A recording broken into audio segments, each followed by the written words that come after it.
Hay que reabrir el Canfranc, que es una infraestructura que a medio plazo, a corto o medio plazo, puede mejorar fundamentalmente las relaciones entre Aragón y Aquitania, comenzar una cultura de colaboración y de intercambio de viajeros y de mercancías, con unas capacidades limitadas por las propias características técnicas del Canfranc, pero que a medio o largo plazo podrán facilitar también la puesta en marcha de otras infraestructuras mayores, como pueden ser la travesía central de los Pirineos. Pero sí que es verdad que las diferencias de costes pues son evidentes, ¿no? Es un corredor que se plantea con otras dimensiones, mientras que el eje 16 se plantea como un eje que aprovecha mucha parte de la infraestructura existente, que aprovecha toda esa línea convencional que ha quedado liberada por el transporte de alta velocidad para viajeros y que por tanto ya tiene toda esa vía construida, por lo tanto el coste es mucho menor. Quedan algunos tramos por construir, como son sobre todo las conexiones o la mejora de las conexiones de los puertos de Sines y de Algeciras con la red ferroviaria de España y de Portugal, y por supuesto el tramo más simbólico, que es la travesía central de los Pirineos.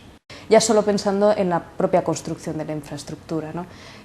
Como comentabas antes, la Comisión Europea la cuantifica en unos 6.000 millones de euros. Una infraestructura de 6.000 millones de euros indudablemente crea mucho empleo, lo cual beneficia a la economía de manera inmediata.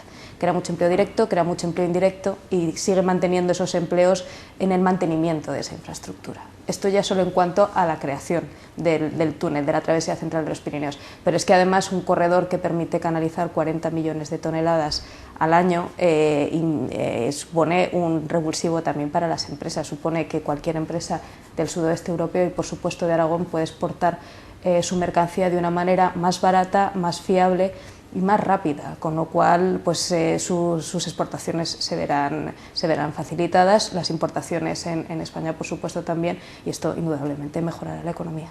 Es un túnel de unos 40 kilómetros a unos 1.000 y pico metros por debajo de la montaña. No es un túnel subterráneo por debajo del nivel del mar, por decirlo de alguna manera, sino a 1.000 y pico metros por debajo de la montaña. Eso indudablemente pues, tiene unas dificultades técnicas que, como os decía, se pueden salvar. Ahora mismo existen recursos técnicos para hacerla, pero bueno, que llevan tiempo en su ejecución y llevan una serie de estudios previos que es necesario realizar.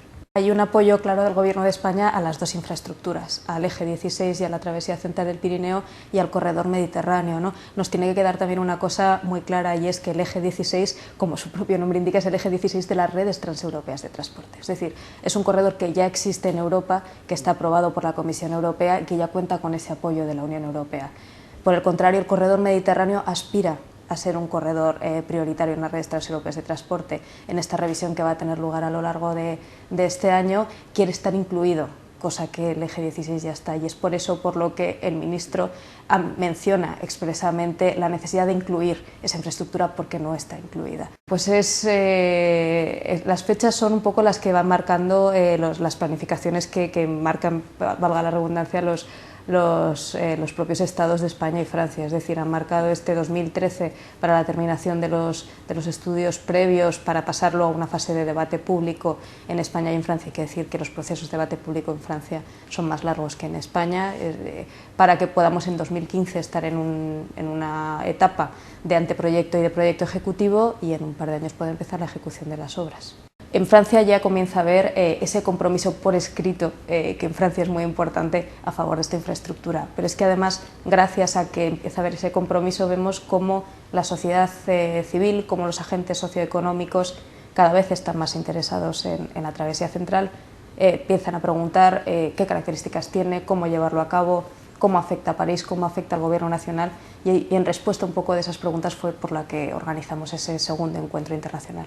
Cada día pasan 20.000 camiones a través del Pirineo, lo cual implica un camión cada 20 segundos. Esto medioambientalmente no es sostenible y cada vez va a serlo menos. Entonces lo que necesitamos es encontrar soluciones ya no al tráfico que existe actual, sino al incremento que esperamos tener, porque los tráficos en la península ibérica van a aumentar y ese incremento no podemos permitir que pase por la carretera.